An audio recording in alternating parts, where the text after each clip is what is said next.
Let's move on to... This is one of my favourite reinventions of any property ever. It is Lee Whannell's reinterpretation of H.G. Wells's The Invisible Man, which reimagines the Wells story through the prism of toxic masculinity and Me Too, in which the scientist Griffin is now an abusive, domineering sociopath who basically torments and imprisons his living girlfriend, played here by Elizabeth Moss. Now, she is actually the central character. She is the protagonist. Did she disappear? This is where it goes. So the film opens with this amazing, really tense, tension-fueled sequence. You'll have seen this in the marketing, where she has to escape from his fortress-like home in the middle of the night. She flees, moves in with her friend, played by Aldous Hodge, and his daughter, and before long she's told, well, you don't have to worry anymore, he's killed himself.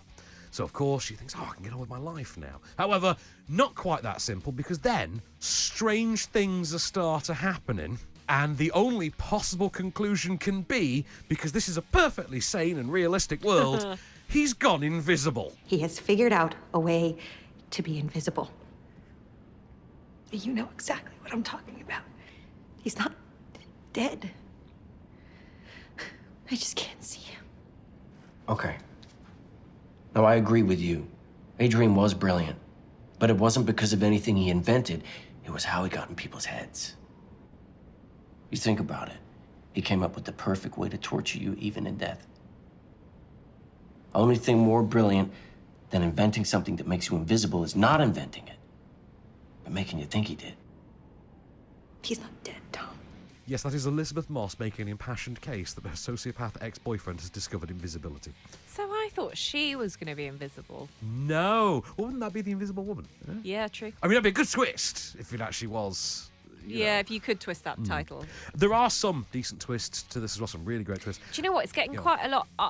Maybe it's because of Elizabeth Moss, but there's been a lot of features about this film, which surprised me. The themes of it are dealt with very, very well. It's a very well-written film. Okay.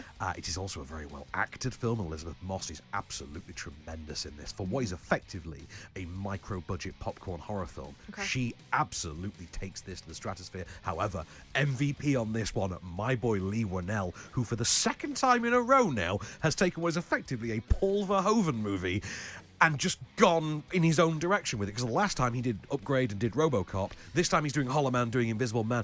What he's done is gone for, right, now I'm just going to do John Carpenter meets Shyamalan framing with a hint of Hitchcock. It is all about that framing. Interesting. And it's all about making an empty space the most terrifying thing you can think of. I don't want to say too much on it. No. Because I think you should see this movie. Absolutely take it from me. This is my second favourite movie of 2020 so far. But is anyone going to go and see it? I believe they will. Expectations so far is that this will triple its budget in its opening weekend in the US alone.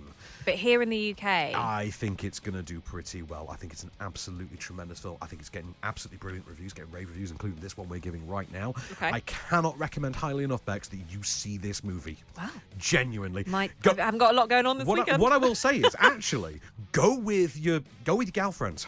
Oh, okay. And am I going to get very forthright at the end of it? I think you will. I think you'll get quite indignant. Hashtagging. This has something of an almost Sleeping with the Enemy vibe to it. It's love that. rooted in 90s for the adults R-rated thrillers, but coming at this particular time in society that we're having, particularly in the last week, given certain legal events with a Hollywood producer, it's got resonance that you would not expect. Good scheduling, studio. Yeah. Good scheduling. There is definitely resonance to this that you would not have expected from what is effectively a rebranded Dark Universe movie.